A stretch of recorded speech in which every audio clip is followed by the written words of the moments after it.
కాళేశ్వరం మీద నిన్న గవర్నమెంట్ ఒక 60 పేజీల రిపోర్ట్ బయట పెట్టింది. సరే, నేను ఇందాకే చెప్పిన నిజాలేంది అబద్ధాలేంది 650 పేజీల రిపోర్ట్ పెట్టే బయటకు వస్తుంది.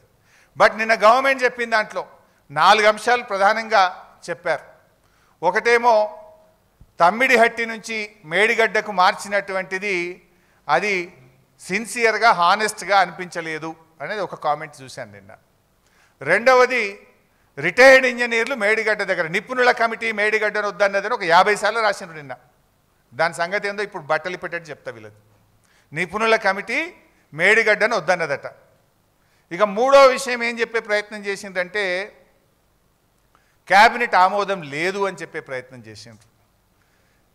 ఈ 3-4 విషయాల మీద నేను ఆరోపణలు చేయను, నిజాలు ఆధారాలతో సహా చూపిస్తాను.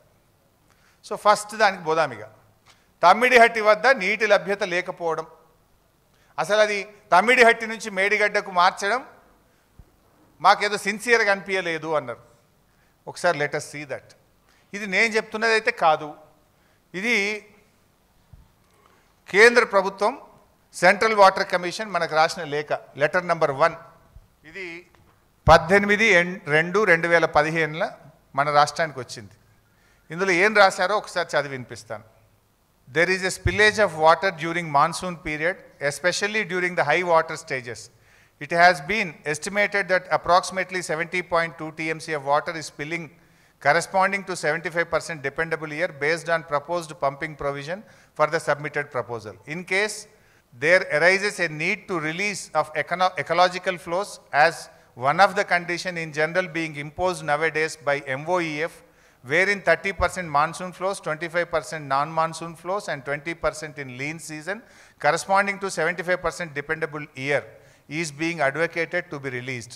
Under such circumstances, the proposed diversion of 160 TMC of water may not be available for utilizations. The strategy to meet out planned utilizations under such circumstances may be clearly brought out.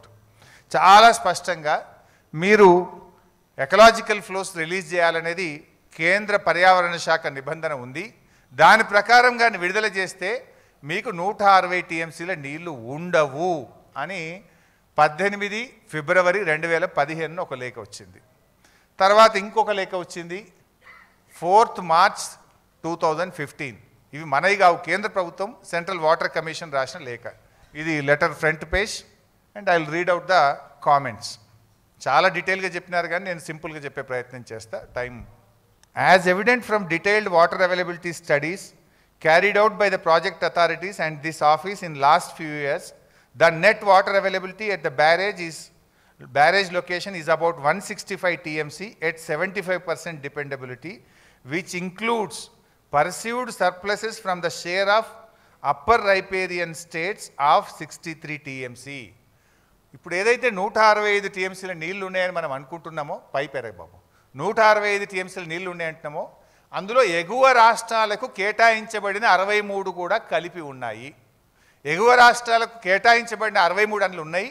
ఒకవేళ 63 వాళ్ళు తీసుకుంటే మీకు మిగిలేది 102 TMCలు మాత్రమే అని చెప్పింది స్పష్టం. అది చెప్పడమే కాక ఇంకో మాట అన్నారు అందులో. It is seen from the master plans of upper riparian states that the planned utilizations are more than 75% availability as indicated below అని చాలా స్పష్టంగా చెప్పిండ్రు. అంటే ఎప్పుడైనా నది నీళ్లను 100 TMCలు ఉంటే 75% డిపెండబిలిటీ, 75% ప్రామాణికంగా తీసుకుంటారు. ఆ 75% తీసుకున్నప్పుడే 63 పై వాళ్ళవి ఉన్నాయి. కానీ పైన రాష్ట్రాలు 75% కంటే ఎక్కువ వాడుతున్నారు. అంటే 63 కంటే ఇంకెక్కువనే మీకు ఉండవు అని చెప్పిండ్రు. చెప్తూ దాని డయాగ్రామ్ మొత్తం నేను అందులో పెట్టలేదు కానీ ఇట్లా క్లియర్గా ఏ బేసిన్లో ఎట్టెట్లా వాడుతున్నారు, G7, G8, G9లో వాళ్ళకి కేటాయించబడింది ఎంత, అంతకంటే ఎక్కువ ఎలా వాడుతున్నారో కూడా స్పష్టంగా చెప్పడం జరిగింది. చెప్తూ ఆ కింది పారాగ్రాఫ్ చూస్తే, as such the availability of surpluses from upper riparian states as estimated at barrage site may not be reliably available in future. The project are advised to review the quantum of divertible water flows from Pranahita barrage site considering the overall availability at the location. Neelu levu. We are advising the project authority review చేసుకోండి, ప్రత్యామ్నాయం చూసుకోండి అని స్పష్టంగా రెండవ లెటర్లో కూడా తేల్చి చెప్పారు.